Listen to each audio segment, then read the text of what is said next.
Assalamualaikum warahmatullahi wabarakatuh. Bismillahirrahmanirrahim. Rabbi shrah li sadri wa yassir li amri wa hlul 'uqdatam min lisani. Allahumma shalli wa sallim ala sayyidina maulana Muhammadin wa ala alihi wa sahbihi ajmain. Amma ba'du. Ini yang saya hormati pertama, pengatur saya ini Profesor Dr. Haji Maskuri. Yang cara ngomong tidak kayak profesor tapi kayak jurkam. Jadi kalau ciri utama akademisi itu kalau ngomong itu teduh, datar, runtut, sehingga memaksa orang lain itu menerima karena runtutan logika yang terbangun. Nah, kalau ini ndak, pokoknya kasar itu pokoknya orang itu. Ini agak lazim, agak dalam dunia ilmu. Semua wakil rektor, semua yang hadir yang saya hormati, saya seperti yang dikatakan moderator Pak Sinten, Bapak Anwar, bahwa memang saya tidak boleh terikat sama yang di belakang ini karena ini kayak apa ya, ada satu madhab yang anak-anak Unisma semuanya harus tahu, teman-teman di Unisma, menjelaskan itu tidak lebih baik. Jadi karena seakan-akan belum melakukan. Indonesia itu dulu kedatangan Islam itu tidak pernah dipertentangkan antara Islam dan negara, sehingga diskusi itu sudah salah karena para wali itu tidak pernah mempertentangkan Islam dan keindonesiaan atau kebinekaan. Satu, bahwa para wali itu misinya dakwah, di mana-mana dakwah itu pasti ketemu yang berbeda, mulai beda agama, beda pilihan madhab, beda tradisi, beda kultur.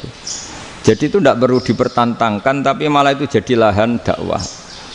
Sehingga kita ini kalau diminta diskusi hubungan negara dan agama malah bingung, memangnya kenapa. Itu seperti dulu zaman P4, saya punya kawan di Jogja, teman saya nulis tafsir Profesor Zaini, itu pernah zaman Pak Erto disuruh sosialisasi P4 di Papua. Apa hubungan Pancasila dan UUD 45? Itu orang Papua jawab, hubungannya baik-baik saja Pak. Jadi yang unik itu ketika disuruh baca Pancasila, satu Pancasila, dua ketuhanan yang Maha Esa. Nah, akhirnya 6 kan? Kenapa Pancasila jadi 6? Yang unik itu ketika ditanya, ini saya melihat langsung di TV 7 itu, Indonesiaku itu, ada anak-anak kecil ditanya, bendera ini milik siapa? Bendera merah putih itu. Jawabannya apa? Milik sekolahan Pak aja. Karena memang milik sekolah. Itu yang tanya itu kaget. Milik sekolahan Pak. Nah, tentang tema ini mohon dibaca ini langsung start ya, langsung serius karena tadi sudah kayak jurkam tadi, ini yang langsung khas ilmuwan. Ini sebagai penghormatan saya pada Unisma, ini khas keilmuan. Imam Zuhri adalah gurunya Imam Malik. Ya, saya ulang lagi ya, Imam Zuhri adalah gurunya Imam Malik. Halaman 29. Ini langsung start saya baca halaman 29. Dan ini terutama yang para punggawa-punggawa ini. Saya baca ya. Ini teks tidak ada yang saya rubah, memang persis seperti ini. Bismillahirrahmanirrahim. Yaqulu Zuhri, ini gurunya Imam Malik. Fama futiha fil islami fathun qablahu kana a'zama minhu. Innama kanal qitalu haitsul taqon nasu. Falam makanatil hudnatu wa wadu'atil harbu wa amanan nasu ba'duhum ba'da wal taqaw fatafawadu fil hadits wal munaza'ah. Falam yaklim ahadun bil islami yaqilu syai'an illa dakhala fihi. Walaqad dakhalataini kasanaten mithlu man kana fil islam qabla dzalika wa aktsar. Terus ini ngomongnya harus santai, nggak boleh provokatif. Begini, kita tahu dalam perdamaian Hudaybiyah itu poin-poinnya itu semuanya merugikan Islam. Di antaranya adalah jika yang Islam masuk kafir harus dibiarkan, karena berarti masuk ke habitat asli. Karena Nabi sebelum jadi Nabi, komunitas pokok itu kafir, sehingga kalau Islam masuk kafir kembali ke habitat.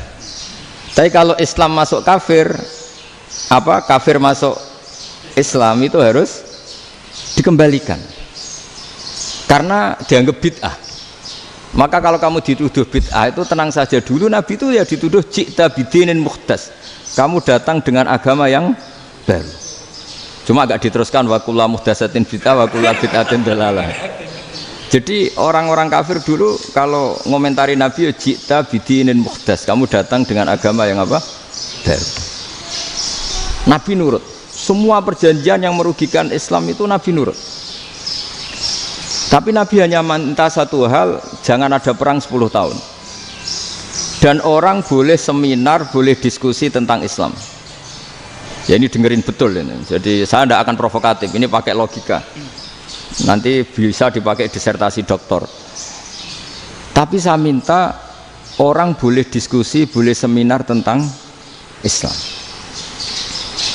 Akhirnya saat itu juga ada orang yang masuk Islam di depan, tulisan itu belum kering istilahnya, datang ke situ, namanya Abu Jandal bin Suhail bin Amr. Itu datang ke Nabi, ya Rasulullah saya ini mau masuk Islam. Kata orang-orang kafir, ini pertama Muhammad, kamu komitmen enggak sama perjanjian? Kalau kamu komitmen harus kamu kembalikan. Nabi bilang, ya Abu Jandal kamu kembali ke mereka, ke habitat mereka, yaitu menjadi kafir, di komunitas kafir maksudnya. Akhirnya nangis. Umar, Sayyidina Umar itu mendekati Abu Jandal, kemudian memberi isyarat supaya ngambil pedangnya. Jadi isyaratnya wong ini baca ora wis. Maksudnya orang-orang kafir. Tapi Abu Jandal nggak mau.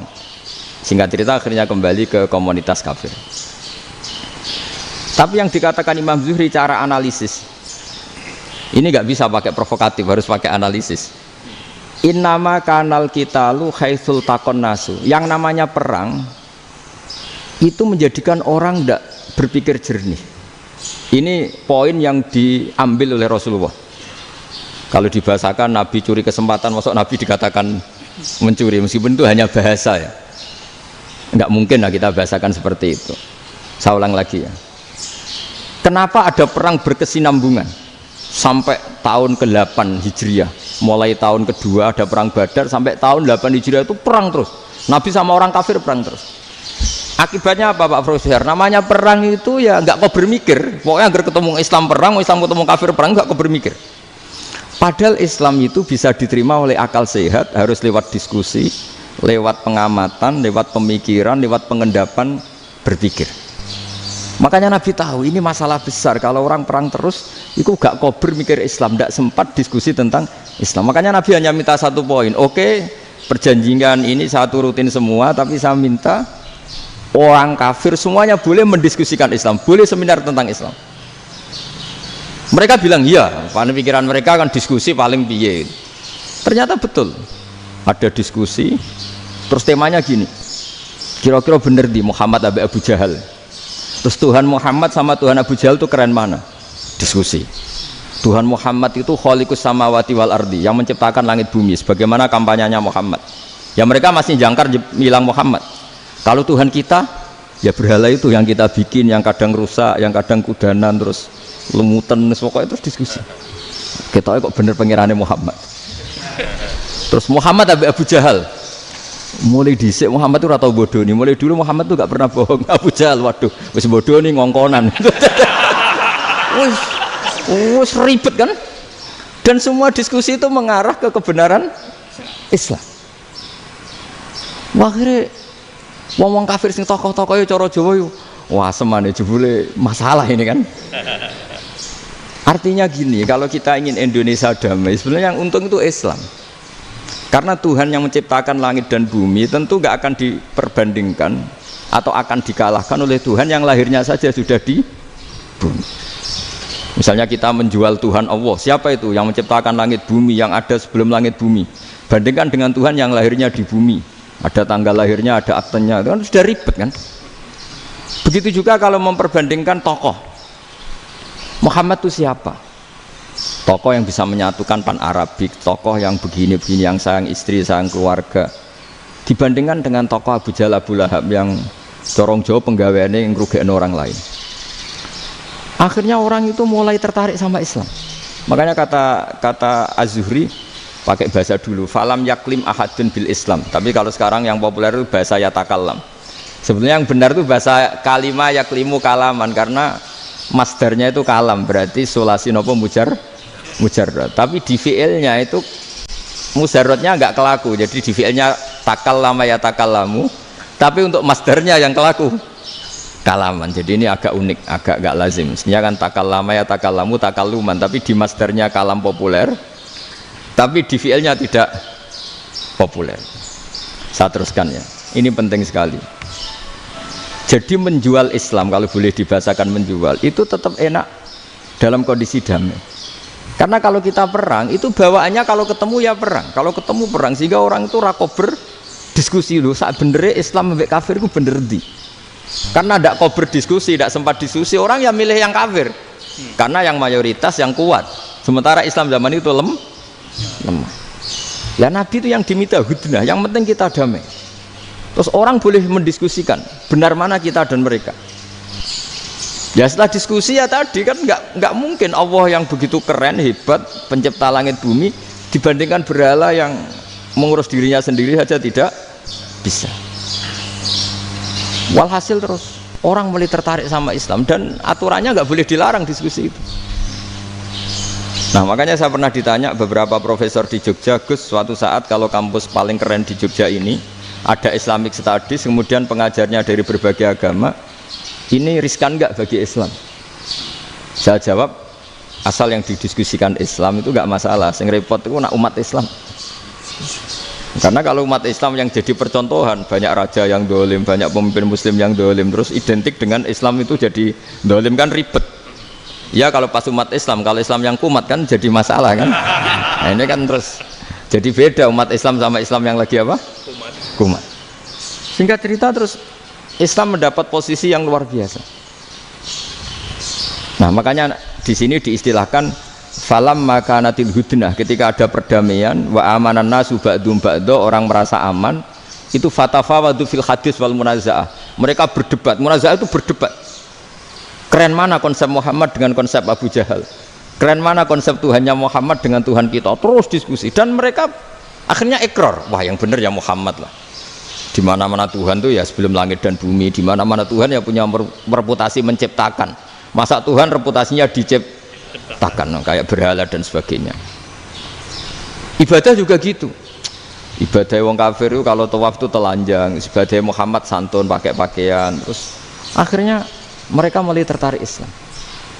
Sehingga saya lihat di beberapa tafsir, saya memang tidak akan ngomong yang tidak serius, ngergani Unisba ben sawangane pemikir serius.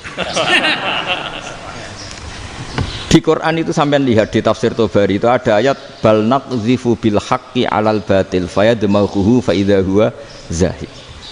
Qadhafa itu kalau di kamus tak lihat itu takallama bila dalilin. Qadhafa itu ya pokoknya sekenanya. Artinya gini, kebenaran Islam atau kebenaran hak itu kamu taruh sekenanya saja itu tetap menang. Apalagi kamu taruh secara teratur, kamu taruh sekenanya saja itu tetap menang. Sehingga di sini banyak sahabat yang hidup di Cina. Sekarang juga banyak orang alim yang milih hidup di Amerika, banyak orang alim yang milih hidup di Inggris. Dan mereka pede, percaya diri karena kebenaran itu kamu letakkan di mana saja itu tetap akan menang, akan menemukan momentum kemenangannya. Misalnya gini, contoh paling gampang. Dulu para peneliti, saya ulang lagi, dulu para peneliti itu ya datang kemana-mana, termasuk Ibnu Battuta, termasuk Ibnu Khaldun, ya semua peneliti itu suka neliti. Setelah diteliti, Quran itu satu-satunya kitab suci yang membicarakan sains, misalnya tentang falak, tentang astronomi, tentang asal-usul kejadian manusia, kejadian makhluk. Juga bicara tentang geografi, geologis, semuanya. Sementara kitab lain hanya cerita tentang mawaid wal hikam wal ibar. Jadi diteliti kayak apa, pada akhirnya hak ini yang menang. Bal naqdhifu bil haqqi 'alal batil fayadmaghu fa idza huwa zahid. Saya berkali-kali cerita, ada ulama yang ahli matematika. Ketika ditanya kenapa kamu suka ngajar matematika, sampai muridnya itu ragu, ini guruku mlebu swarga ta ora, penggaweane mulang matematika. Tapi para muridnya bermimpi bahwa Imam Amudi itu disuruh ngajar para malaikat.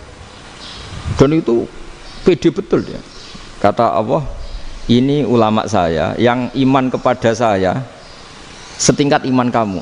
Jadi malaikat itu tidak mungkin Gusti kita menyaksikan langsung engkau sementara ini di bumi, nggak menyaksikan jenengan. Kenapa bisa sepede dan seyakin itu? Akhirnya Imam Amudi disuruh ngajarin matematika. Jadi Anda kalau profesor itu nanti harus sempat ngajari malaikat, itu baru benar-benar profesor. Jadi nanti di akhirat ngajari siapa? Malaikat. Jadi ada seminar yang melibatkan banyak malaikat, narasumbernya itu seorang profesor. Itu ketika kenapa engkau begitu yakin kalau Allah itu Tuhan dan Allah itu Al-Wahidus Shomad. Terus Imam Amudi mulai nulis angka gak beraturan. 2, 3, 4, 5 sampai 1 miliar, 1 triliun, semuanya enggak beraturan. Kata beliau, nisbatus naini wasalasa ila ma la nihayatalaha iku nisbatul far'i ilal asli. Mbok angka sebanyak apapun, 2 dibanding 1 ya far'ul wahid, 3 dibanding 1 ya far'ul wahid. Semua angka yang enggak terhingga pun dibanding 1 semuanya far'ul wahid. Semua angka sebanyak apapun itu cabang dari angka 1. Fakullu hadhil awalim far'un minal wahidis shomad, yaitu Allah Subhanahu wa ta'ala. Wakil malaikat tepuk tangan, iya juga. Jadi begitu juga ada ulama itu ahli gambar. Saya dulu ngaji sama Mbah Mun Al-Husunul Hamidiyah, itu kitabnya itu banyak gambarnya. Dan gale gambar yang ngawur betul, mangga ahli gambar. Saya lepol, sempurna lele. Semua gambar bangunan, gambar sapi, pokoknya gambar. Ternyata dia menemukan Tuhan itu dari gambar. Gambar serapi ini atau seruwet ini sama. Gambar rapi sama ruwet itu sama kalau dalam pandangan tauhid. Dimulai minan nuqtah al-wahidah. Kowe cek gambar sing rapi sing indah, cek gambarmu elek, dimulai dari 1 titik. Dan titik ini nuqtatil wujud, yaitu Allah Subhanahu wa ta'ala. Jadi nak cara ahli tauhid gak penting gambare api, menang lomba atau ora penting. Butuhe hadis surah ini gambar baik yang rapi maupun ndak adalah min nuqtah dari 1 titik. Ya, alam raya sebanyak ini mbok gambar mbok ora, cek mulai Mars sampai Jupiter kabeh semua bentuknya yang banyak ini semuanya min nuqtatil wujud, yaitu dari titik wujud, ini kok Allah Subhanahu wa ta'ala. Di sini hebatnya ulama-ulama, mbok dia pengajar matematika, mbok pengajar gambar, semuanya dipakai perangkat untuk tauhid. Nah, itu kan juga bagian dari Islam damai, Islam yang sangat tidak perlu perang untuk orang dipaksa Islam, nggak perlu provokatif kayak tadi pidatonya rektor jenengan tadi. Jadi ciri utama ilmuwan tuh kalau ngomong datar tapi logikanya nggak terbantahkan, itu ciri khas ilmuwan. Kalau ciri khas politikus kalau ngomong itu keras, provokatif lah kira-kira gitu. Tapi isinya biasa. Nah saya berharap nanti semua profesor doktor itu datar tapi isinya kualitasnya bagus ini. Mentes. Jadi makanya terus kata ulama, kenapa diistilahkan balnat zifu bil haqqi? Kenapa pakai qadzafa sementara qadzafa maknanya takallama bila dalil? Maksudnya bila dalil di sini itu min ghairi ikhtiyajin ila dalilin. Kebenaran itu memang nggak butuh dalil. Apa kita perlu dalilnya apa? Buktinya apa? Kalau 3 itu cabang dari 1. Wong gendeng yakin yang takut gitu pasti orang gendeng. Wong 3 cabang dari 1 kok ditanyakan buktinya apa? Itu min awalil bidah. Pertama orang pasti tahu kalau 3 itu far'ul wahid. 1 juta juga far'ul wahid. 1 miliar juga far'ul. Gambar yang sebanyak apapun ya dimulai dari 1 titik, cek gambar benar maupun yang tidak. Akhirnya apa? Ulama dulu itu sebegitu rileks nerangkan tauhid. Lalu kenapa asma ini yang ya ini kan khas NU ya, khas pesantren. Sebenarnya saya keberatan pakai istilah khas NU, pakai khas pesantren karena NU itu anaknya pesantren, jangan dibalik pesantren anaknya NU, karena sebelum ada NU itu ada pesantren. Tapi kayaknya Unisma lebih suka pakai bahasa NU dan saya ya agak-agak orderan yang terpaksa disuruh ngomong. Ini agak apa ya, agak kacau sebetulnya ini, agak kacau. Jadi NU itu sama pesantren itu tua pesantren. Jadi NU dilahirkan pesantren, bukan dibalik pesantren dilahirkan NU. Sehingga barokahnya didirikan pesantren ini, kadang nyuwun sewu sekali Mbah Hasyim itu kadang ide besar beliau itu ora dituruti wong NU. Jadi Mbah Hasyim cara kula kok dadi Mbah Hasyim ya mangkel. Mbah Hasyim itu ngarangno kentong. Nggih ngaramno beduk, tapi wong NU nganggo kentong. Beduk. Dan uniknya Mbah Hasyim enggak tersinggung. Karena ciri khas pesantren itu membolehkan perbedaan apa? Pendapat. Itu masyhur khilafnya Mbah Hasyim sama Mbah Fakih Mas Kumambang itu sampai dikitabkan. Saling ngeritik, saling macam-macam lah. Jadi cara berpikir Mbah Hasyim ketika Nabi rembukan, ini gimana ya cara menentukan waktu sholat ya? Ya pakai kentong ya Rasulullah, dzakalin nasara itu untuk orang Nasrani. Ya pakai buk itu trompet, dzakalil Yahud itu untuk orang Yahudi. Terus ada yang usul lagi pakai api ya Rasulullah, dzakalil Majusi itu orang Majusi. Setelah itu ada orang datang lari-lari cerita mimpi azan tadi. Ya itu terus dipakai sarana pemanggilan sholat ya azan itu. Sehingga Mbah Hasyim menolak kentong. Karena mantas sababi qaumin fahuwa minhu. Beliau keras sekali sampai bilang haram. Beliau judulnya ya haram. Al-Jasus Antakhrimin Nakus. Setelah naskah itu sampai ke Mbah Fakih Mas Kumambang di Gresik situ, di daerah Dukun situ. Dulu nggak ada WA ya, jadi sampainya ya lama. Makanya saya sampai sekarang nggak punya WA karena ya saya ulama kan, kalau WA-an terus ya jadi ulama. Nggak jadi ulama main WA-an terus itu. Nah itu termasuk rektor nggak kau bermikir itu mesti kebanyakan WA. Karena kan otaknya didikte oleh sesuatu yang masuk. Sesuatu yang dilihat itu kan pasti mendikte kita. Beda kalau yang nggak WA-an kan mikir apa kita yang menentukan. Kalau WA-an kan kita ditentukan. Mau mikir anaknya butuh apa gara-gara WA informasi Jakarta mikir Jakarta. Padahal secara kewajiban ngapain kamu orang Malang mikir Jakarta. Gara-gara WA mikir Jakarta belum selesai ada berita di Sulawesi, mikir Sulawesi. Habis itu mikir NTT. Makanya semua orang sekarang merasa tokoh nasional gara-gara informasi yang masuk itu nasional. Jadi Mas Yo RT yang mikir gimana Gus Indonesia kok. Padahal RT loh. Sampai lupa kalau dia itu RT. Jadi semua orang sekarang merasa tokoh nasional. Dan itu gara-gara apa coba? Akhirnya semua orang juga punya ide tentang nasional. Harusnya negara itu gini-gini. Jebule wonge sing duwe ikon itu sapa? RT. Ribet kan? Saya teruskan. Setelah naskah itu sampai ke Kiai Fakih Mas Kumambang. Beliau itu marah besar. Ini harus dilawan dan saya bukan karena benci Mbah Hasyim. Beliau teman saya ketika ngaji Kiai Mahfud di Mekah. Jadi Mbah Fakih dan Kiai Hasyim itu teman ketika ngaji di Mekah. Terus cara ngelawan tuh lucu. Lucu. Gak ilmiah tapi gak ilmiah wong alim tetap ilmiah. Di mana-mana serupa itu tidak sama.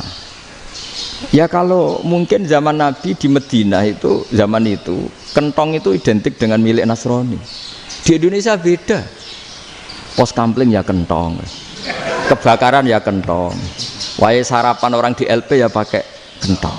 Jadi tidak ada jaminan kalau kentongan itu identik dengan Nasrani. Lalu haramnya di mana? Yang di mana-mana tasabuh itu identik. Ini tidak identik. Mulai masalah kan? Mulai masalah. Jadi beliau gaya judul Hazruus. Hazruus itu kepala bergeleng-geleng. Sekarangan kok ngene jadi sekarangan kok provokatif gitu. Nah, dan itu Mbah Hasyim ya hormat Mbah Fakih hormat Mbah Hasyim. Saya sendiri secara pribadi itu lebih suka pendapat Mbah Hasyim sebetulnya. Karena bagi saya sholat itu sakral, ya sudahlah kalau sakral ya dipanggil dengan sesuatu yang sakral yaitu kalimat thayyibah adzan.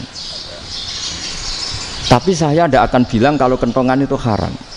Karena kalau haram alasannya mirip orang Nasrani. Sementara pos kampling ya pakai kentong, ada banjir ya kentong, ada kebakaran ya kentong. Jadi tidak identik untuk misa atau untuk sholat ala Nasrani. Tapi itu dulu ya rileks saja. Dua beliau itu ya saling menghormati, padahal saling kritik. Dan dulu ulama yang beda madhab itu ya saling menghormati. Imam Syafi'i itu kalau sholat di kawasan Masjid Abi Hanifah ya tidak kunut. Ketika ditanya kenapa kamu tidak kunut sementara engkau berpendapat kunut itu sunat, ikroman di hadal madhab, saya sangat menghormati madhab. Imam Ahmad bin Hanbal itu berpendapat kalau orang pakai bekam, pakai iftisot atau hijamah itu batal sholatnya. Sementara Imam Syafi'i mengatakan tidak batal apa sholatnya atau wudunya tidak batal. Tapi Imam Ahmad itu ditanya, apa kamu makmum Syafi'i? Bagaimana mungkin saya tidak makmum sama wali kutub seperti Imam Syafi'i? Padahal menurut keyakinan Imam Ahmad ini sholatnya batal. Ini habis ikhtijam udah wudu. Tapi tetap saja beliau karena perbedaan pendapat di furu' itu lazim. Ya orang boleh berdebat lah. Ketika Unisma datangkan saya, itu saking senengnya kiai, apa saking sombongnya sampai ngatur kiai, kan nggak pernah bisa diperdebatkan. Itu kan orang boleh debat kan? Itu saking angkuhnya apa saking senengnya kan nggak jelas kan? Kan dan orang boleh setuju pendapat saya, yaitu ngatur kiai itu haram. Setuju juga Pak Rektor, ekspresi mahabbah itu ya macam-macam. Dulu sahabat ya gitu, sahabat itu ada yang nggak kenal wajahnya Nabi sama sekali sampai akhir hayatnya. Ketika ditanya, lo kamu itu sahabat kok nggak tahu wajahnya Nabi? Saya tidak pernah berani memandang Nabi karena ijlalan lahu, terlalu menghormati saya sehingga tidak berani memandang wajahnya. Ada sahabat yang penggawaannya dulu wajah Nabi sampai bisa nyifati alfiu faminunil hajib, sampai bisa nyifati detail karena dulu wajah Nabi itu ibadah. Ada seorang wali ditanya, kalau kamu di surga ingin nggak melihat Allah? Enggak. Loh, tapi semua orang ingin melihat Allah. Unazzihu dzalikal jamal an-nadhari misli, ben gak elek-elek Allah tak delok terima aku. Wong ra jelas. Berarti kok delok pangeran. Banyak. Jadi justru tapi karena saking takzimnya. Enggak lah, mosok sak aku kok. Makanya saya berkali-kali cerita, menurut kesepakatan ulama, soft awal itu paling baik. Tapi banyak juga wali yang kalau sholat itu di belakang. Koyok paling bener yang kok ngarep gitu. Lu bayangkan misalnya kamu semangat di soft awal di Masjid Haram, jebule sholatnya salah. Itu dari malaikat gayane kok ngarep, jebule ra roh. Iku di sini-sini wong. Jebule bodoh gitu. Gayane kok ngarep jebule. Coba orang kalau sowan Mbah Mun yang berani di depan itu kan ya ketuanya atau jubirnya kan. Yang merasa ndak pati pinter-pinter kan mesti di pojokan. Artinya sudut pandang seperti itu ya sah saja, apa? Sah saja. Makanya banyak sahabat yang jarang sowan Nabi, alasannya takut ganggu Nabi. Banyak yang sering sowan Nabi, alasannya seneng Nabi. Yang sowan ya seneng Nabi, yang enggak sowan alasannya seneng. Lu Nabi itu tokoh, punya keluarga, punya anak. Kalau saya sering sowan berarti sering ganggu. Yang sering sowan dia alasan ini khazanah kita harus istifadah. Jadi zaman dulu dia biasa dua sahabat, yang satu milih mahabbah itu milih sering sowan, yang satu juga mahabbah milih tidak sering. Karena pertanyaannya bisa dibalik kan, sering sowan apa sering ganggu coba. Nabi Abedar, assalamualaikum. Nabi nimang cucunya, assalamualaikum. Ayo bener yang sowan apa bener yang enggak kalau seperti itu. Akhirnya terus diatur sedemikian rupa oleh Quran. Walau annahum sabaru hatta takhruja ilaihim lakana khairal lahum. Jadi sahabat kalau mau sowan Nabi ya nunggu di Sufah. Kalau Nabi keluar berarti milik publik. Sekali masuk ke dalam tidak ada sahabat yang berani sowan. La tadkhulu buyutan Nabi illa ayyudzana lakum. Kalau soal sampai masuk dalam harus nunggu dipanggil. Karena sekali Nabi masuk dalam itu milik privat keluarga, milik istrinya, milik cucunya, milik keluarganya. Dan Nabi sekali keluar ke ruang itu berarti milik publik. Itu terus jalan tengah. Karena kalau langsung masuk, bayangkan saya itu sering menyaksikan. Mbah Mun habis ngaji 2,5 jam ngaji Jalalain. Baru masuk, assalamualaikum. Padahal yai mungkin mau ke kamar mandi, mau ini itu. Jadi dulu itu Quran sangat modern. Sebelum ada dokter ngatur tamu, rektor ngatur tamu itu Islam sudah modern. Dia kan gak fair kan? Misalnya saya ke Unisma harus janjian pakai ini, terus kalau misalnya ke sini selonang-selonang kan lucu kan, mentang-mentang kiai terus juga sowan-sowanan selonang-selonang. Padahal kalau kita mau ke mereka pakai protokol. Sering tidak fair dunia ini, tapi karena aku kiai ra oleh gelo ya sudah. Akhirnya saya memutuskan gak gampang kemana-mana karena itu. Saya sering didatangi ajudannya menteri, Gus mau ada tamu dari Jakarta tanggal ini, mesti saya bilang, mereka milih tanggal yang mereka kosong, kok tidak mikir apa saya pas itu kosong. Tak jawab enggak lah, sebelum diatur bahasanya dan tawaduknya gitu. Akhirnya dibalik, datang lagi, Gus jam jenengan kosong apa kita menyesuaikan.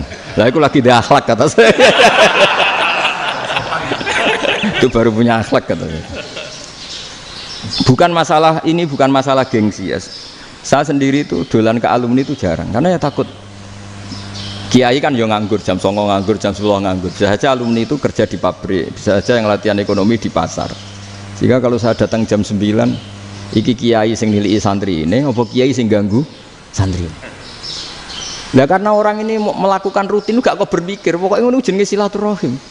Mau nyerah kok berpikir, padahal kalau diangen-angen ini kiai yang nilai santri ini, apa kiai yang ganggu santri ini karena datang di jam kerja.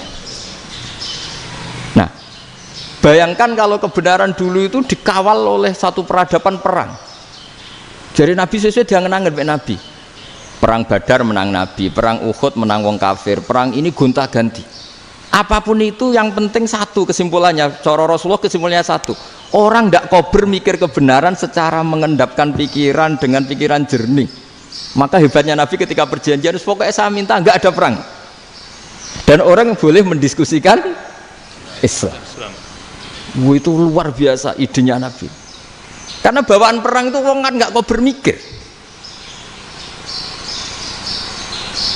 Ibarat seorang misalnya seneng satu perempuan, ketemu rivalnya langsung perang kan gak mikir. Tapi kalau kau bermikir, diangen-angen cawe wedok iku ora seneng aku. Untungnya apa untuk wong ayu ora seneng, malah mau loro hati. Terus sudahlah, buruan dialihkan kemana kan gitu. Itu nak mau amen WA nan tukaran lewat SMS atau tarung langsung ora kau bermikir. Tapi kalau kau bermikir, akhirnya berpikir nih. Perempuan tadi sebenarnya yang disenangi siapa? Oke, ternyata senang Pak Erik. Sudah kita ngalah. Karena tidak ada nikmatnya kan menikahi perempuan yang sama sekali tidak mencintai kita. Tapi kalau nak kau berpikir pokoknya diprovokasi, wah kue kalah mbak A, kue kalah mbak B, pikirannya kan ojo sampai kalah. Bareng wis menang ternyata ada lah. Nah bayangkan Islam itu seperti itu dulu, dipertarungkan. Luang Islam itu dinu aklin, agama yang diterima dengan akal sehat. Tapi sekarang ukurannya perang, yang menang berarti benar, yang menang benar, kan terus jadi repot. Itu Nabi tidak ingin, makanya Nabi ingin sudah lah, nggak ada perang.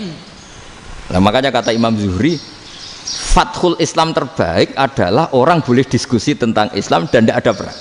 Lagi-lagi penting, tidak perang itu penting, silmun itu penting, perdamaian itu.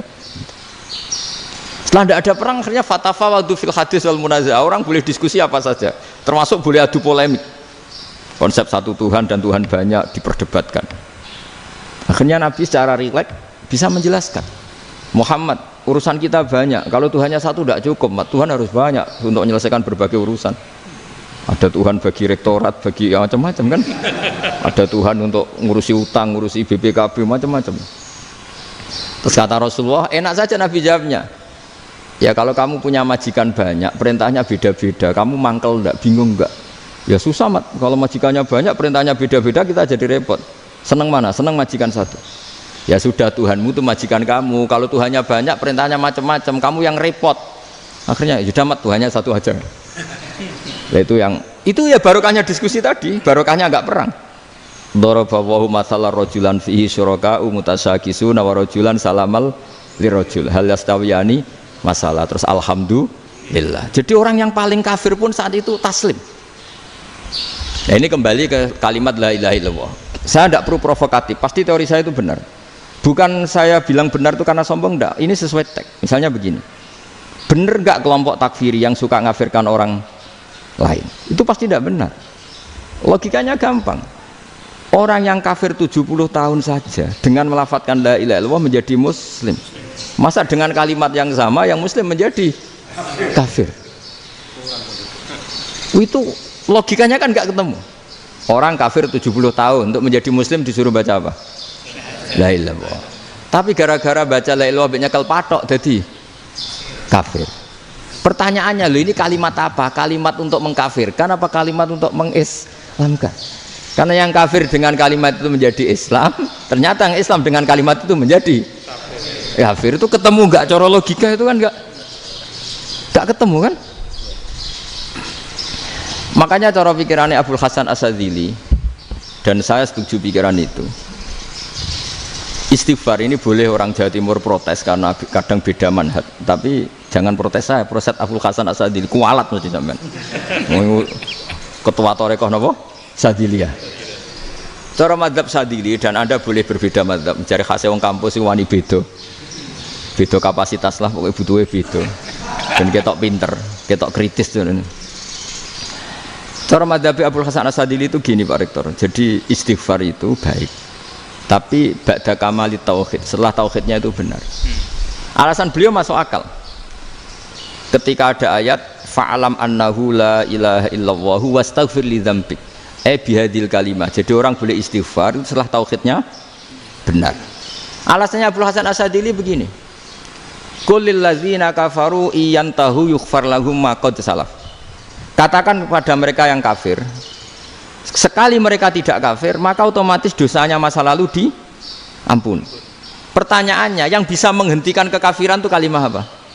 La ilaha illallah. Dengan hanya melafadzkan la ilaha illallah Muhammadur Rasulullah langsung yughfar lahum ma qad salaf, langsung dosanya diampuni. Berarti yang menjadi pengampun dosa lah, penyebab pengampunan itu apa? La ilaha illallah. Itu bahkan orang kafir belum istighfar. Loh, di ayat itu kan Allah gak mensyaratkan setelah la ilaha illallah istighfar baru diampuni, enggak. Asal la ilaha illallah langsung yughfar lahum ma qad salaf. Saya ulang lagi ya, jelas ya. Jadi kulil ladzina kafaru iyantahu yughfar lahum ma qad. Nah, sekarang iyantahu, mereka berhenti dari kafirnya. Syaratnya pakai apa? La ilaha illallah Muhammadur, itu langsung yughfar lahum ma qad. Artinya apa? Ghufranullah itu bisa didapat hanya dengan mujarrodut tauhid, yaitu hanya dengan melafadzkan kalimat thayyibah. Dan sahnya istighfar juga berdasar kalimat thayyibah itu. Misalnya gini, orang kafir sebelum Islam melafadzkan astaghfirullah, astaghfirullah, astaghfirullah, kira-kira diterima enggak? Enggak kan? Karena syaratnya istighfar ba'dat tauhid. Nah, makanya dalam madzhab Sadili istighfar itu setelah la ilaha illallah. Karena cara pandang ya seperti itu. Jadi fa'alam annahu la ilaha illallah wastaghfir li dzambi. Jadi dengan kebenaran tauhid saja ini sudah cukup kita insya Allah layak diampuni. Karena innallaha la yaghfiru ayyusyraka bihi wa yaghfiru ma duna dzalika liman yasha. Jadi orang yang tauhidnya benar itu bisa diampuni Allah asal tauhidnya benar.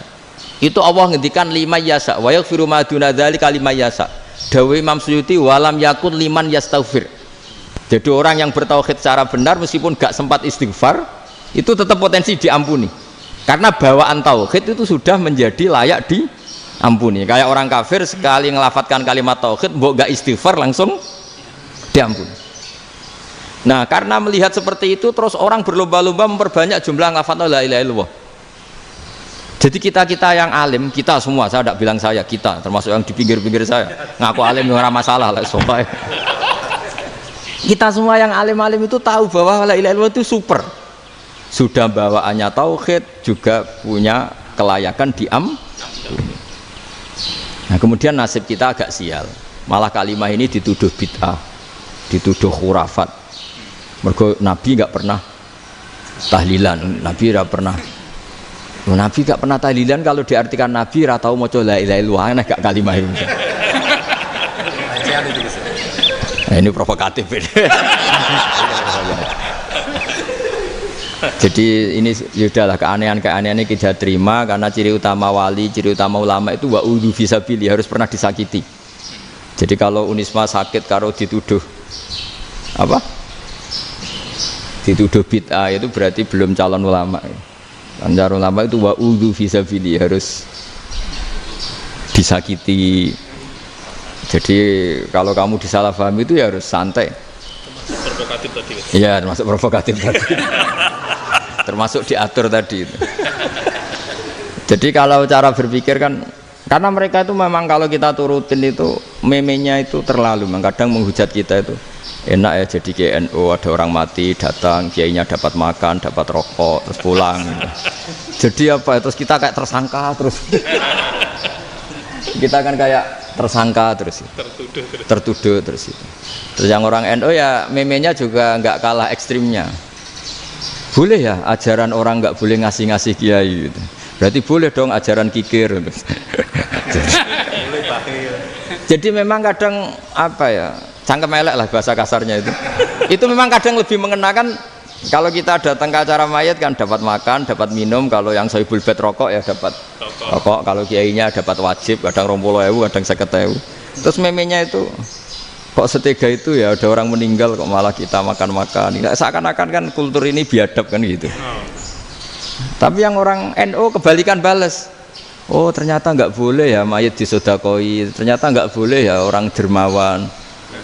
Berarti Islam membolehkan medit ya gitu. Model ini kan. Tak angen-angen itu luwih mandi timbang takbir yakin. Karena ini kan memicu emosi kan. Memicu apa? Emosi. Nah tapi saya kalau disuruh bela mana itu tidak ada yang saya bela. Ya seorang sudah lah, kalau mau nganggur saja sudah itu sudah. Ya tapi itu memang apa ya? Itu khazanah Islam. Ada yang kritik, ada yang enggak. Ya itu memang khazanah. Ya biasa aja. Kalau saya biasa aja. Wajar. Karena dulu ulama itu sudut pandangnya itu ya seperti itu. Ada yang ulama suka ibadah itu sholat, ada yang milih apa tidur. Sampai Imam Ghazali bilang suatu saat ibadah terbaik di zaman akhir itu tidur kan. Sholat saja kalah sama tidur kan. Tapi itu loh ya, yang wajib tetap loh, terus kamu gak sholat wajib. Begini beliau mencontohkan itu.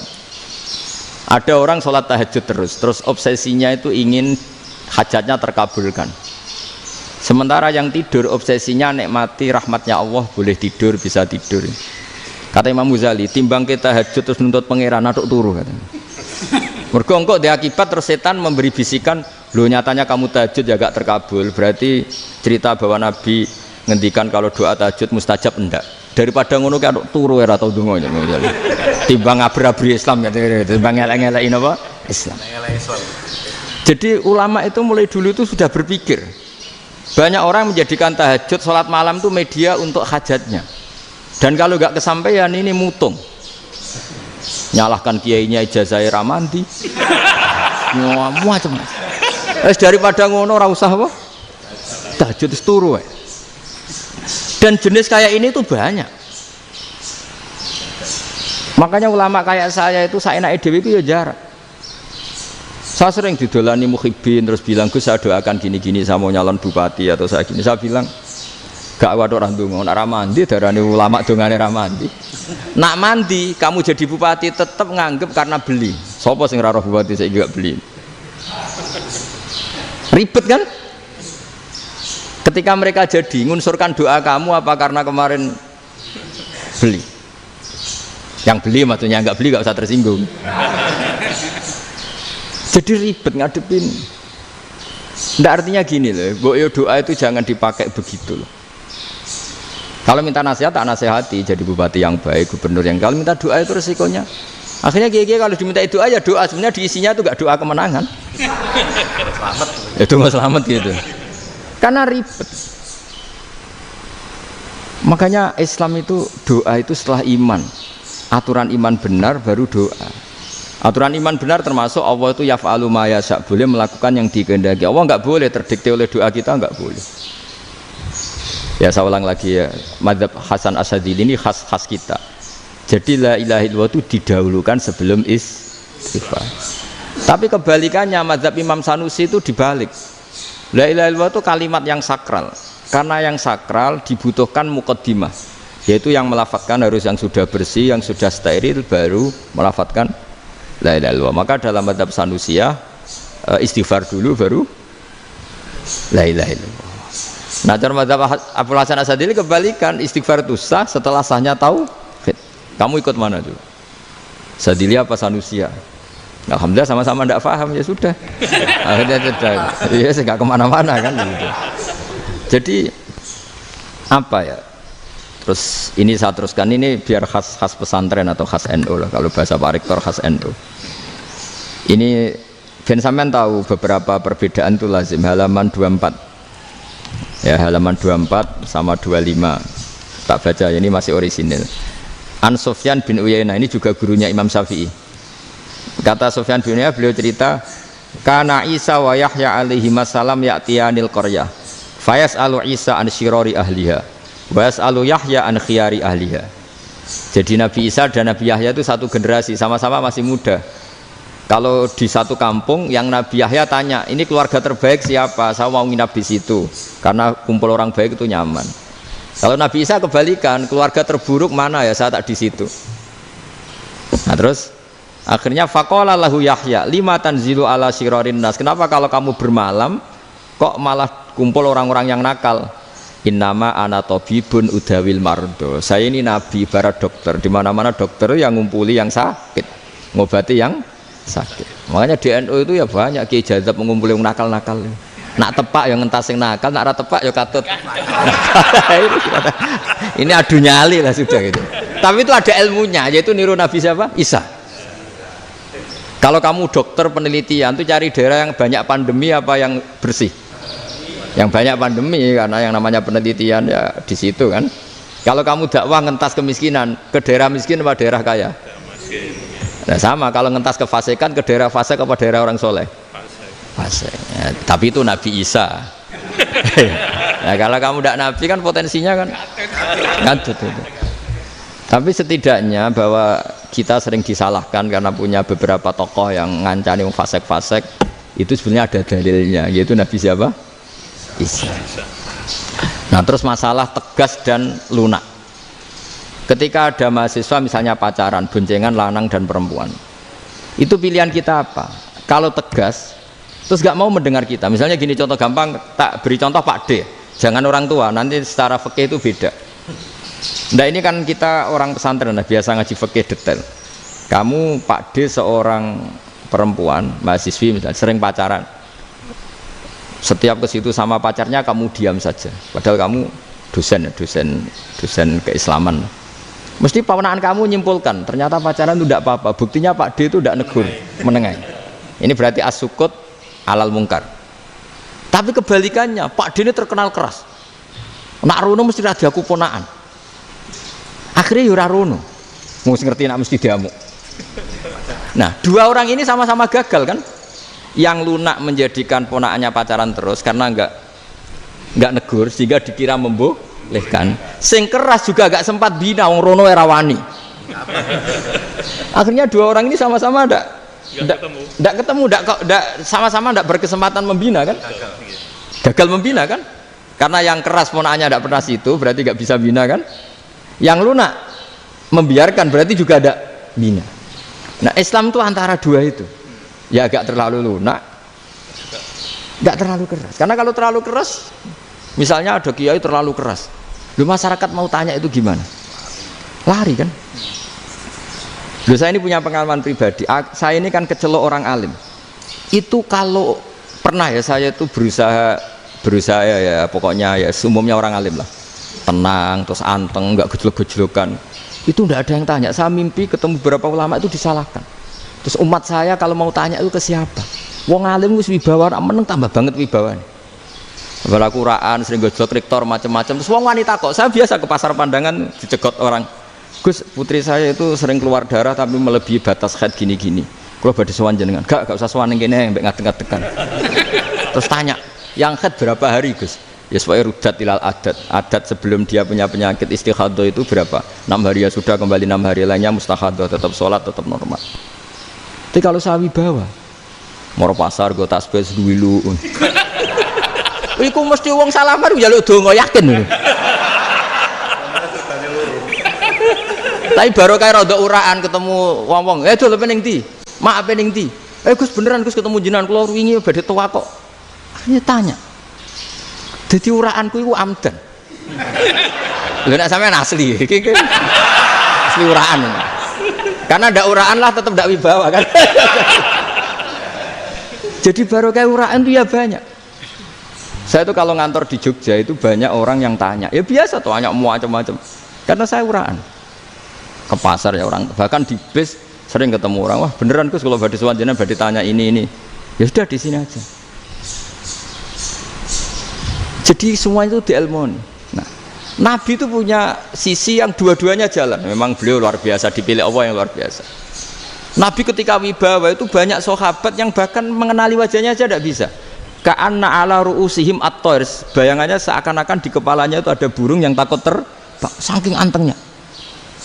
Tapi Nabi sekali mengeluarkan job, sekali santai, itu sahabat tanya itu sampai yang nggak pantas ditanyakan. Nabi saya tadi kumpul istri saya, tapi tidak inzal, itu wajib mandi ndak. Aro'aita law anna ahadana ya'ti imro'atahu walam yunzil. Itu ya ditanyakan. Nabi pun kumpul mboten saged inzal sepundi. Guys metu lagi. Terus ya ada yang tanya macam-macam. Ya saking ada sahabat dipanggil Nabi tambah lari, dipanggil lagi tambah lari. Panjenengan nyeluk, oh pas kula kumpul bojo kula. Lah kula kuwatir jenengan orang suci, saya belum mandi, makanya saya lari. Nabi ngendikan innamal mukmin thahir, ya nak masalah ketemu kiai ra apa-apa ijek junub. Sementing kok nak salat ya adus sik. Tapi Nabi sekali pakai madzahirul jalal, tapi pakai wibawanya, itu orang nggak berani ngomong. Tapi sekali Nabi rileks, itu orang bisa tanya apa saja, termasuk halal yang nggak pantas.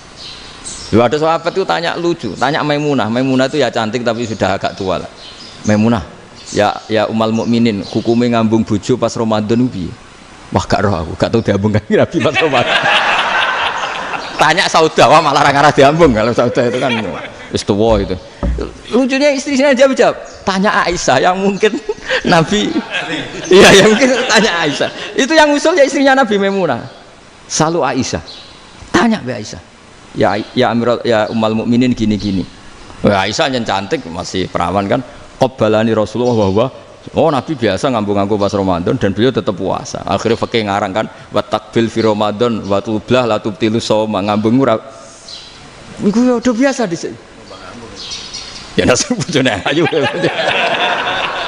Ndak ini artinya seasik itu gitu. Jadi garwane Nabi sing ngrasa rodok tuwa. Wah, aku ora tahu ya. Kok Aisyah. Serilek itu dulu itu.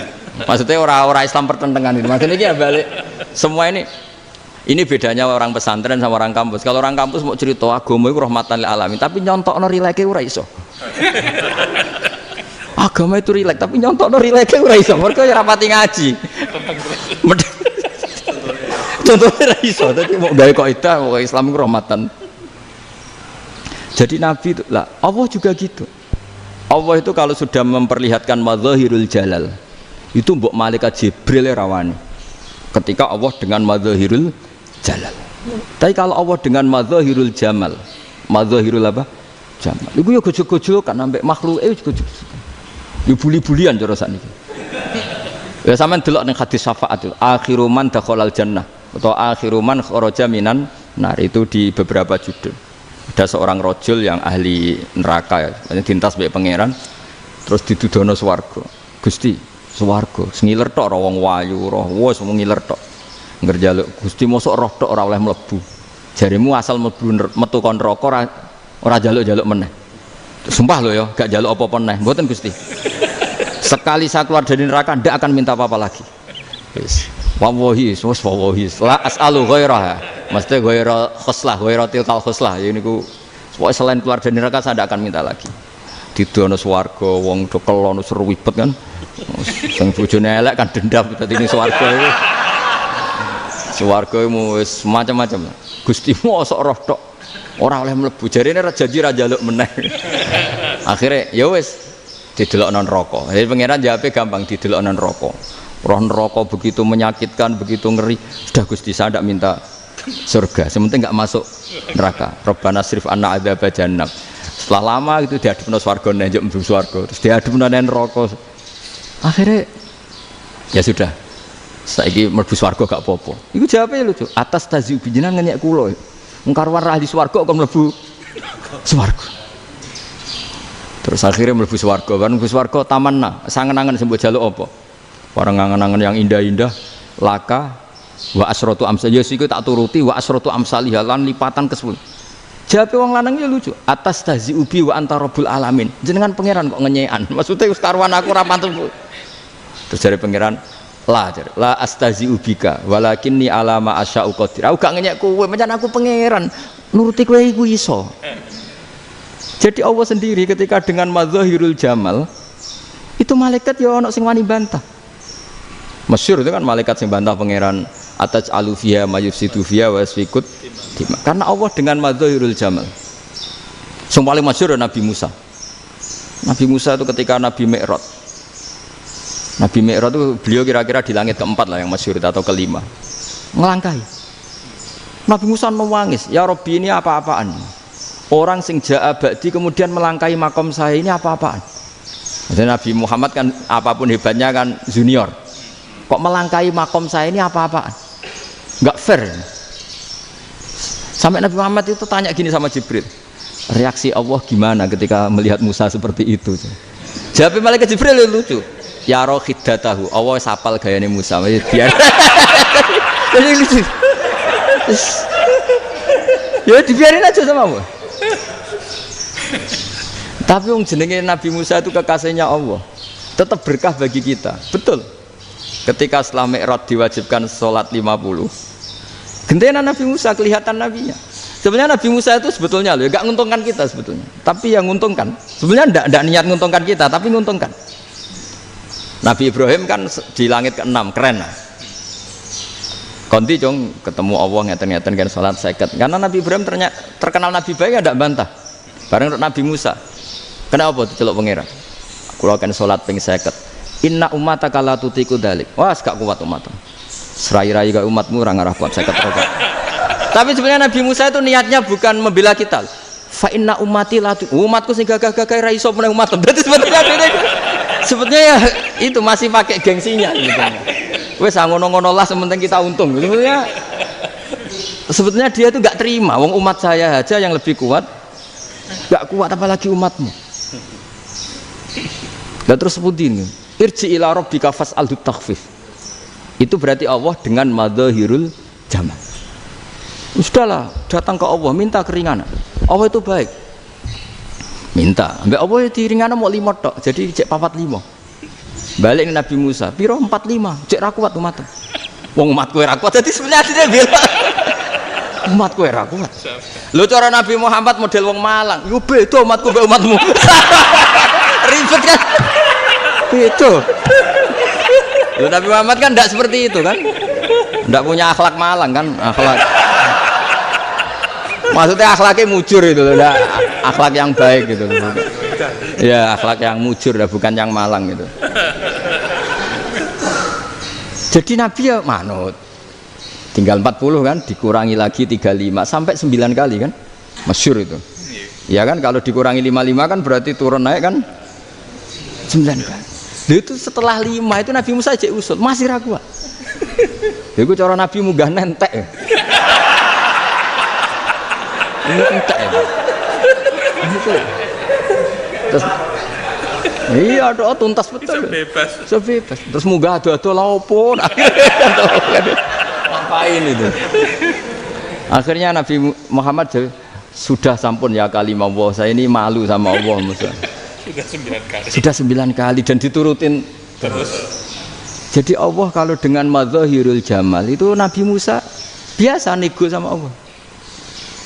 Tapi ketika Allah dengan madzahirul jalal itu Nabi Musa enggak berani. Yaitu di hadis syafa'ah.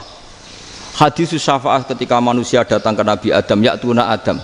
Ya Adam anta abul basar ngene isfa'li ana inda rabbik. Kamu saya minta mensafaati kita. Nabi Musa, Nabi Adam inna rabbi qad ghadibal yawma ghadaban lam yaghdab qablahu mislah wa la yaghdab ba'dahu mislah.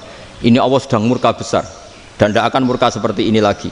Sudah saya tidak berani nafsi. Nabi Ibrahim enggak, termasuk Nabi Musa ketika di itu ya enggak berani. Karena Allah dengan madzahirul jalal. Itu Nabi Musa enggak berani.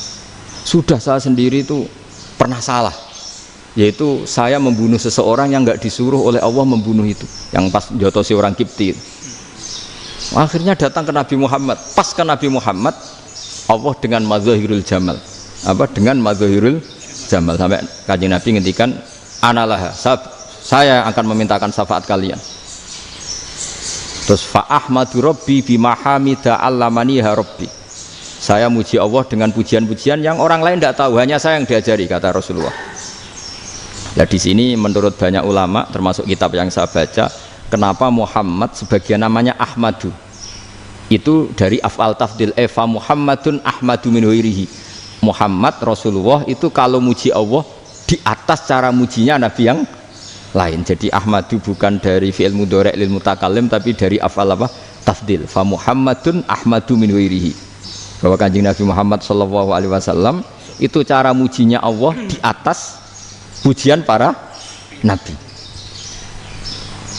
Makanya di sini Sayyid Ali Zainal Abidin kalau muji hamdal hamidin wa fauqa hamdil hamidin. Jadi pujian saya ini di atas rata-rata cara mereka apa? Memuji. Yaitu sirinya apa? Nabi itu tahu bahwa akhirat itu tidak bisa batasi Allah. Kamu tidak bisa nyemprit Allah. Allah, ini akhirat loh. Amal sudah tidak manfaat. Ingat itu. Tidak bisa seperti itu. Allah itu nggak bisa tunduk sama konstitusi yang bernama akhirat. Artinya Allah meskipun di akhirat tetap dua hak yaf'alu ma yasa atau yaf'alu ma yurid. Nggak bisa kamu terus wah ini akhirat amal ra iso dikirim wong mati, amal ra iso dikirim. Yo pangeran kok mbok atur. Kalau kita yang mengirimkan tidak bisa, tapi kalau Allah tetap bisa. Makanya ada kiai mengatakan kodok qadar ra iso dirubah, itu kamu. Makanya ada seorang kiai ditanya, kodok qadar ra iso dirubah sekali dicatat selesai. Jari kiai tadi, tapi nak Allah iso. Dalile apa ya yamhu wa yasha wa yusbit.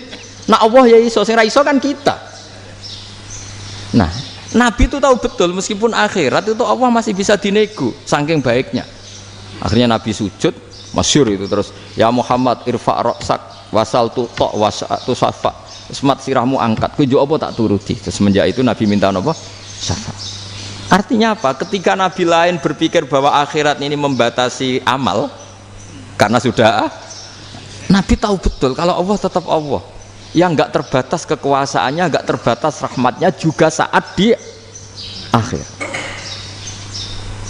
Makanya disebut fa Muhammadun Ahmadu min ghairihi. Makanya wa mubasyiran bi rasuli ya'ti mim ba'dismuhu Ahmad. Jadi makanya terus banyak GNU sing macam-macam lah. Sing ana sing potongane wedi terus hati-hati. Iku berarti makome Madzahirul Jalal. Ana sing amen guyon nek makome Madzahirul Jamal. Ana sing ra jelas ngene iki, ra jelas. Nak guyu buanter kok nangis yo buanter. Jebule urusan utang. Lah ini sudah yang udah. Jadi makanya yang rileks saja. Sebenarnya agama ini santai, rileks karena agama ini harus bifarohin wasururin. Enggak boleh agama ini dibawa dengan kekerasan, dengan antisosial. Karena agama ini harus kul bi fadlillah bi rahmati fa bidzalika falyafrahu, harus senang, harus rileks. Makanya saya jadi kiai itu senang takutnya gini. Sekali saya tidak senang jadi presiden buruk. Ternyata jadi wong alim ra enak, itu contohnya. Sampean merengut terus uripe susah, nanti orang tidak berani jadi orang alim. Makanya saya buktikan bahwa saya lebih bahagia dibanding rektor. Nanti orang ingin jadi rektor semua, ingin jadi orang alim. Saya pernah ketemu sekian rektor di Jogja, tanya, Gus, kenapa jenengan bela-belain pesantren sampai segitu? Kan keren kampus NU, sekarang ada Unisma, ada NU Jogja, ada NU Jepara gini. Terus tak bilangin gini, sampai rektornya itu istighfar. Saya bilangin gini, ini sekaligus tak kasih tahu ini rektor Unisma ini. Tak bilangin gini, andai kan tidak ada kiai kayak saya itu Islam bisa tutup. Kok bisa Gus? Misalnya ada perempuan haid faqal adat. Itu kalau untuk tahu hukumnya haid daftar dulu ke Unisma. Daftar dulu kan? Setelah daftar nunggu pelajaran haid. Baru tahu haid setelah 3 tahun dari masalahnya gitu. Tapi baru kayak kiai ketemu saya di jalan, Gus anak kula nu haid ngeten-ngeten mboten normal hukumnya piye? Oh hukumnya ngene dibalekno ning adat. Ora usah registrasi, ora usah daftar. Jadi ya harus ada istighfarnya lah. Unisma juga harus istighfar, semuanya harus istighfar. Karena ada sisi yang nggak mewakili kebutuhan Islam. Tapi saya sebagai kiai juga istighfar.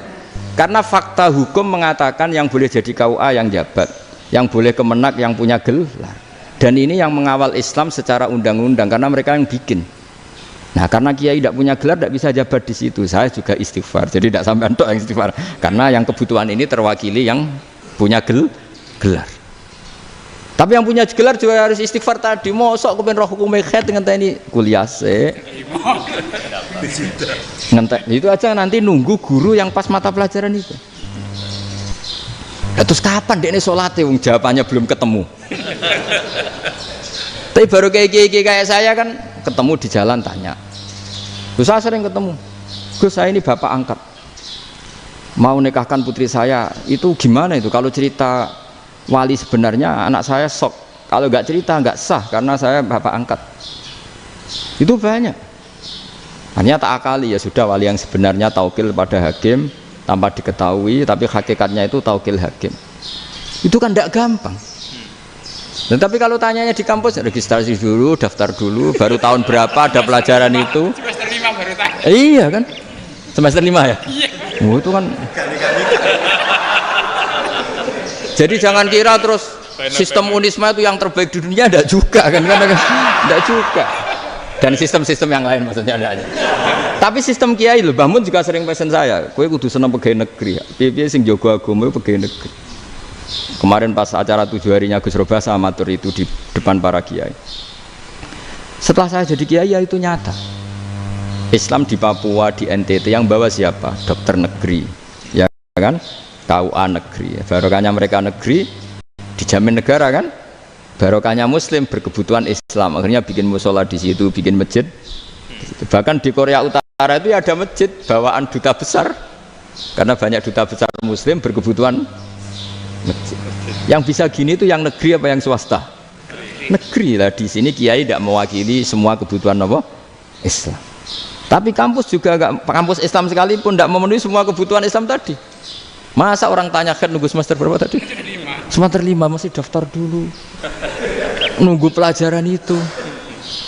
Payahnya pas ketemu dosennya, wong saya tidak pernah ribet kan?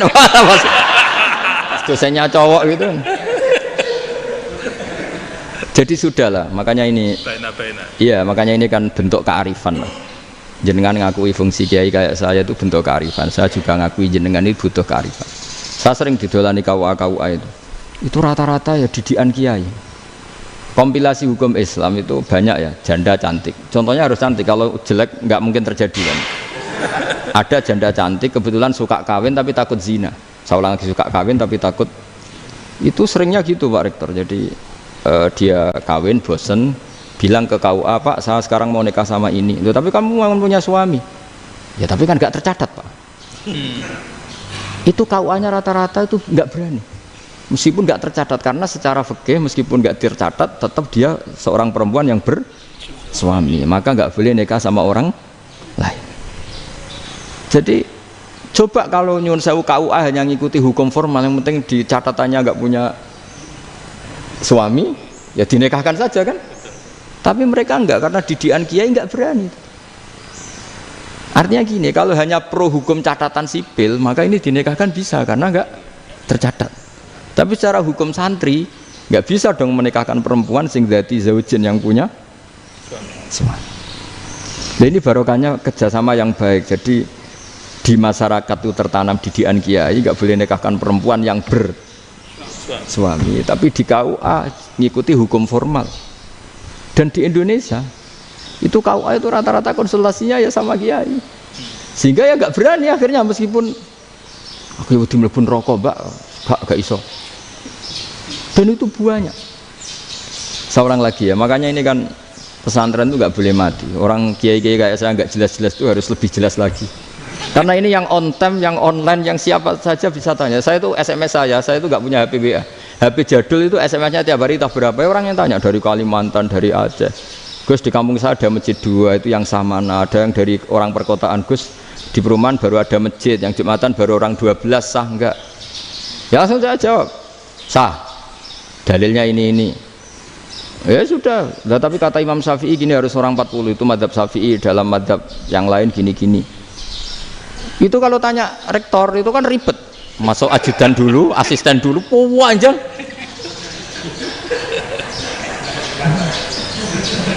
Wah itu kan ribet kan. Memanggil dosen, dekan VAI dipanggil, dekan VAI nggak mau langsung jawab, cari dosen yang nekuni itu. Usul fikih, saya nekuni itu baru seminar, nunggu dulu mbak, ini orangnya baru. Panjang kan. Bisa tutup Islam kalau kesuwen. Coba kalau tanya kiai kan enggak, ketemu di jalan. Dulu Mbah Zubair kata Mbah Mun, saya termasuk santri yang diapresiasi Mbah Mun. Dhisik Mbah Zubair yang ngono, anak nong takok pesuan gak oleh. Gak takok ning kene ae.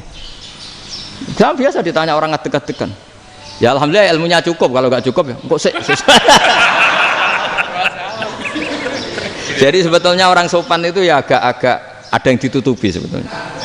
Mboten prayogi teng dalan nginjang mawon matur. Ya sebetulnya ya sebenarnya memang ilmunya agak cukup gitu. Tapi itu sebenarnya secara fikih itu haram, menunda itu haram.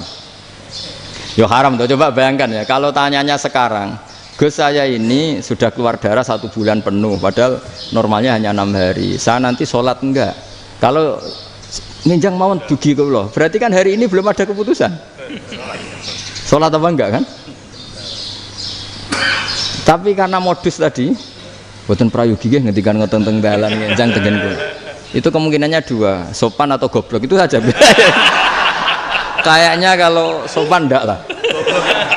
Kayaknya enggak lah kata saya. Karena secara fikih itu jelas haram. Bagaimana mungkin sesuatu yang harus dipraktekkan nanti duhur dijawab besok, berarti duhur, asar sampai subuh belum ada jawaban, berarti nggak ada sholat kan? Ya, makanya dibutuhkan orang-orang alim yang kultural seperti ini, dan NU menghormati kultural. Tapi Mbah Mun juga sangat menghormati Islam formal, karena tadi produk-produk formal itu bisa dilembagakan oleh negara, dan itu kita ikut untung. Makanya Mbah Mun itu kalau punya tamu KUA, punya tamu polisi sampai pejabat itu. Kenapa saya contohkan KUA? Supaya jangan kira seperti pendapat orang-orang hasud, wah ya mesti aja disolani presiden seneng, menteri seneng. Enggak juga. Sebenarnya semua kiai itu mulai KUA sampai polisi, polsek, polres itu seneng semua. Karena sama-sama diajak mengawal bangsa ini, diajak mengayomi semua masyarakat. Tapi kadang-kadang masyarakat ngeritiknya, jenenge kiai disolani menteri ya seneng, presiden. Padahal yang sowan kiai itu ya mulai KUA, Kapolsek, kepala desa, RT, mudin. Itu mudin kalau tanya ya lucu-lucu. Gus kalau nate nyembelih pitik kemanian, pitik gue gede man. Akhirnya Gus ngerti nak kemanian langsung tak sebelah meneh. Terusane ku sak ta ora. Ribet. Ya tak jawab, lah pitike masih ku jek urip ta ora? Terus urip Gus. Wis sah cara mazhab Malik kerja urip. Karena itu ada perdebatan antara mazhab Malik dan mazhab Syafi'i. Nah cara Imam Syafi'i itu agak ketat. Hewan yang punya kehidupan sudah mutharibah, misalnya ayam jago, contohnya harus jago, karena kalau ayam kecil diikhlaskan haram. Jadi yang cilik wae kan gitu. Fikih itu ya, fikihnya orang Indonesia itu pecundang. Kalau ayam kecil nggak ditanyakan, mate ra wis. Kalau jago, jago ditabrak truk kejet. Andai kan nggak disembelih pun mesti mati. Itu cara mazhab Syafi'i itu haram. Karena penyembelihan ini tidak menjadi penyebab kematian, tapi memang karena kecelakaan tadi. Tapi cara mazhab Imam Malik enggak. Andai kan enggak disembelih, matinya kan 2 menit lagi atau 1 menit lagi. Andai kan enggak disembelih, berarti mati sekarang itu bawaan pisau apa bawaan kecelakaan? Ya sudah halal gitu caranya. Nah akhirnya ya saya bilang ya sudahlah kita semuanya malu. Jadi cara debat, cara Imam Syafi'i enggak, cara berpikir itu sudah tidak kehidupan yang normal. Yang dimana-mana penyembelihan itu mematikan yang hidup normal. Jadi agak ketat. Sehingga dalam contoh kemanian, kalau dalam bahasa Jawa nyembelih agak sempurna terus pesonya jatuh atau apa itu, kalau pakai mazhab Syafi'i agak kesulitan. Jadi kalau mazhab Malik asal diselesaikan secara fauron, dan juga sebagian mazhab Syafi'i itu halal. Nah orang mesti tanya gitu, Gus, wedhusku tabrak truk, man Gus kejet. Nak pitik cilik ra ditakokno. Makanya termasuk kritiknya Mbah Mun, tapi ini madzhabnya Mbah Mun ya. Kamu boleh ikut boleh ndak, karena ini urusan ndak penting. Dewe wong lucu, nak ditakoki yuyu muni haram mergo amfibi. Yuyu ngerti ya, Man? Yuyu nggih. Tapi nak ditakoki kepiting muni halal. Mergo nak yuyu haram gak eman, nak kepiting eman. Besar. Padahal alasannya coba, kenapa yuyu haram? Karena amfibi kan, bisa di air. Pertanyaannya, kepiting seperti itu ndak? Nah, tapi kepiting kalau haram kan eman. Karena besar. Ya? Karena besar kan. Kalau yuyu silahkan haram kan gitu. Artinya apa? Fikih kita ini agak-agak pecundang gitu, agak-agak pertimbangan. Iya, ini lucu kan? Kualitatif. Coba alasannya yuyu haram karena apa? Amfibi kan? Hidup 2 alam. Pertanyaannya kepiting seperti itu enggak? Iya. Kenapa? Kalau orang tanya, yuyu haram apa halal? Rata-rata jawab haram. Tapi kalau kepiting mulai khilaf. Loh mestinya kan sama kan? Nah itu karena unsur imannya. Iya tadi. Saya juga sering melihat tonggo-tonggo itu. Ayam cuwilik sakmene ketabrak truk, enggak ada yang tanya.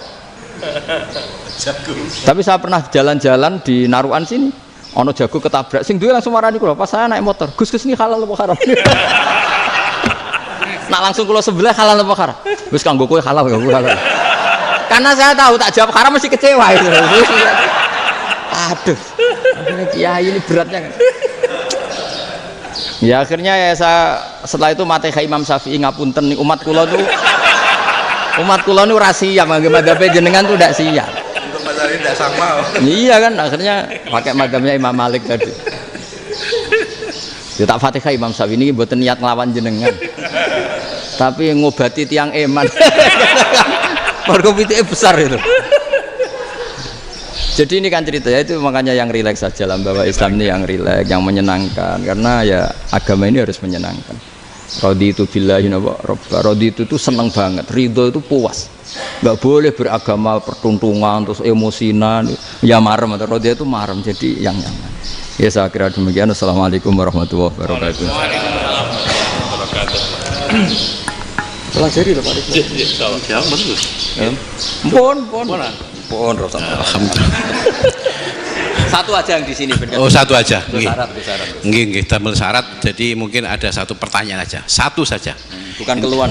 Bukan keluhan. Ini mumpung Gus Bak pada Madhohirul Jamal nih. Iya, Madhohirul Jamal.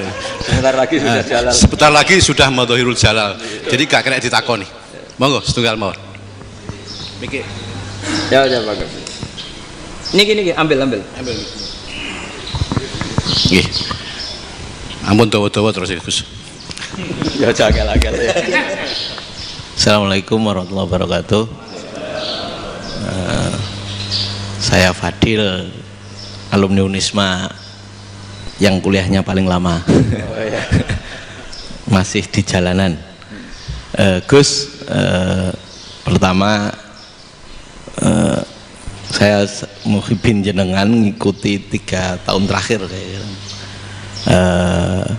Sepertinya ketika Mbah Hasyim Asy'ari hadir di tahun 1900-an sampai mendirikan itu kok suasananya sama seperti Gus Baha hadir di tengah-tengah situasi genting Indonesia ini. Saya kira yang memunculkan nama Gus Baha di banyak media online yang saya amati itu malah awalnya dari kelompok bukan kita gitu. Dan itu kami melihat bahwa apakah nanti 1926 dan 2026 satu abad NU, saya kok termasuk orang yang punya apa ya semacam harapan gitu Gus Baha bisa ya mungkin kalau beliau Mbah Hasyim Rois Akbar, sekarang Rois Am, nanti ada istilah baru lah tengah-tengah antara Rois Am dan Rois Akbar. Karena setiap satu abad harus ada mujadid dan kami berharap kamu aja tak angkat. Itu yang pertama, artinya mohon maaf Gus. Yang kedua soal saya termasuk orang yang cukup iskal dengan peristiwa Nabi, kalau banyak disebutkan itu kisah Nabi Khidir yang dari 3 cerita itu hanya satu cerita yang saya masih agak bingung soal di situ anak kecil itu pakai kalimat, kalau di Al-Quran itu pakai kota lah, jadi pakai anak kecil itu dibunuh seperti itu. Jadi ada istilah yang apakah memang saat itu ada syariat yang membolehkan atau memang ada sesuatu yang secara dari Allah Subhanahu wa Ta'ala memang itu dibolehkan untuk Nabi Khidir. Jadi di antara semua cerita itu saya yang agak iskal yang itu. Kalau yang kisah soal membocorkan itu mungkin masih bisa masuk ya, tetapi apakah sudah ada ilmu psikologi yang sangat tinggi sehingga kalau ada anak-anak yang idiot itu atau apapun istilahnya yang sekarang itu boleh dilakukan tindakan begitu itu. Nah ini saya lebih provokatif dari Pak Rektor biasanya.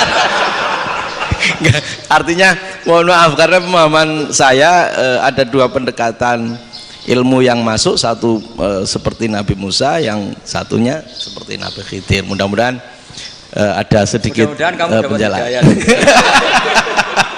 Siap Gus, terima kasih. Dan yang terakhir mudah-mudahan karena Indonesia situasi terakhir saya kira kita ketahui lagi pandemi seperti ini Gus, jadi saya juga ingin pendapat Gus Baha, apakah ini situasi pandemi corona itu Allah sedang madhohirul jamal atau madhohirul jalal? Terima kasih. Assalamualaikum warahmatullahi wabarakatuh. Assalamualaikum warahmatullahi wabarakatuh. Monggo langsung mawon Gus. Ini provokatif ini kayak. Loh di situ aja kamu tanya kok terus mirip.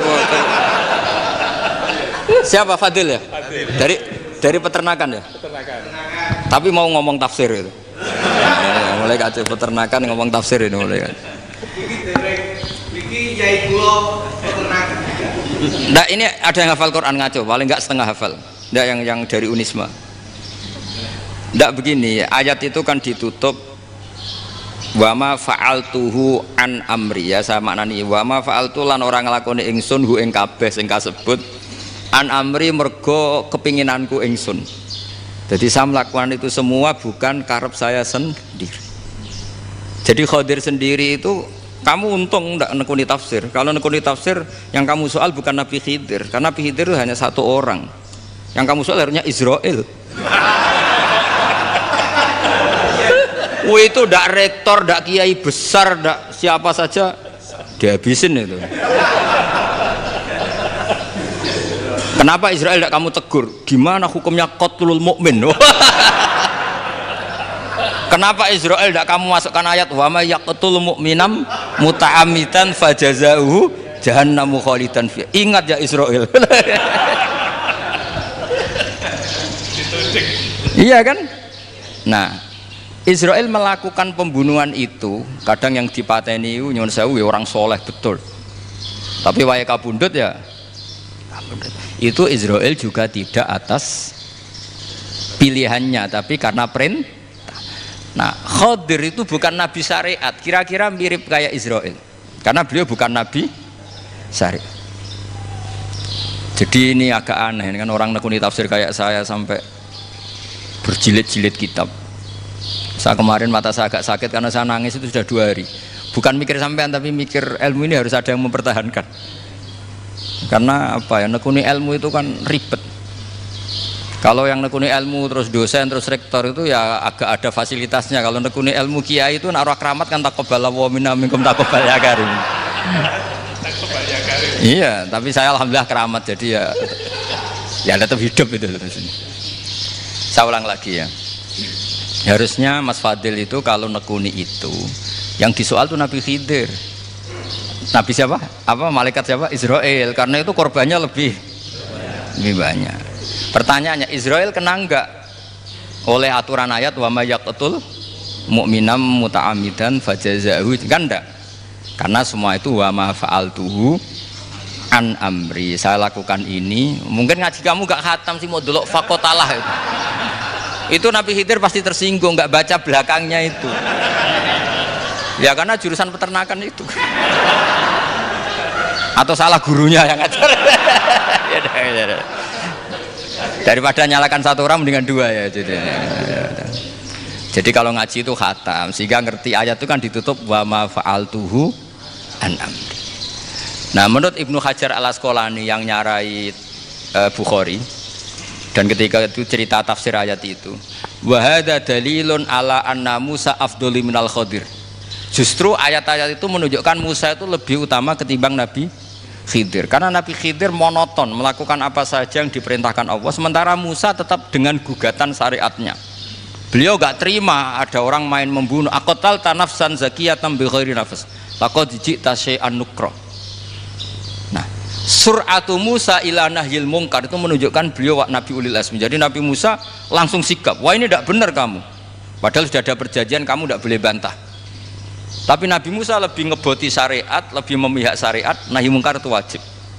Justru itu menunjukkan derajatnya Nabi Musa fauqal Khadir. Makanya Nabi Musa tetap gugat, nggak bisa dong, ini nafsan zakiyatan kok kamu bunuh.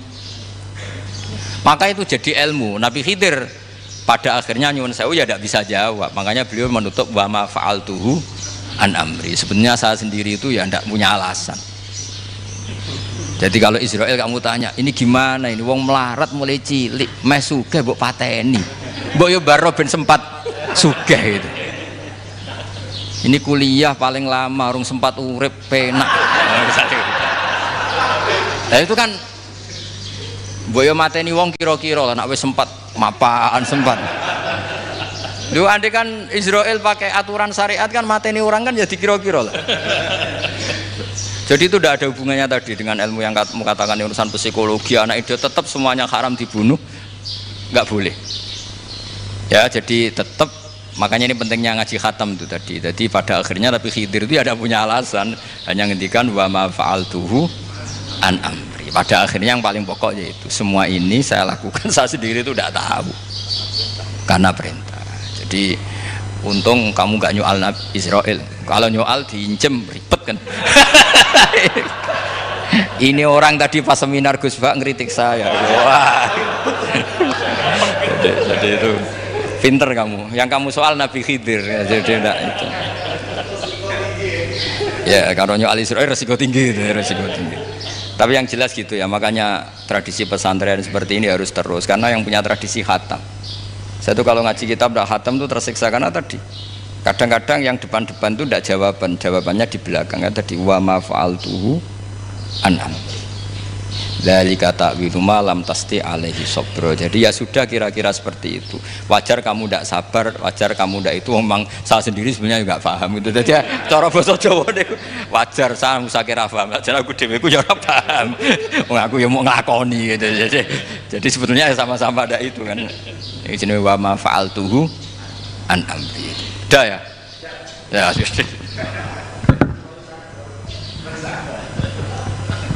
sudah ya.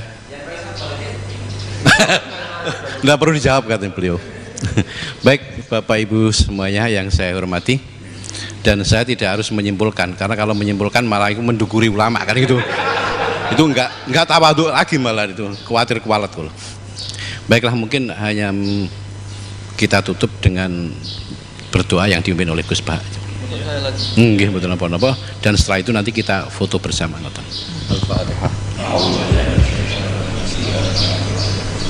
Alhamdulillahirabbil alamin. Ya kan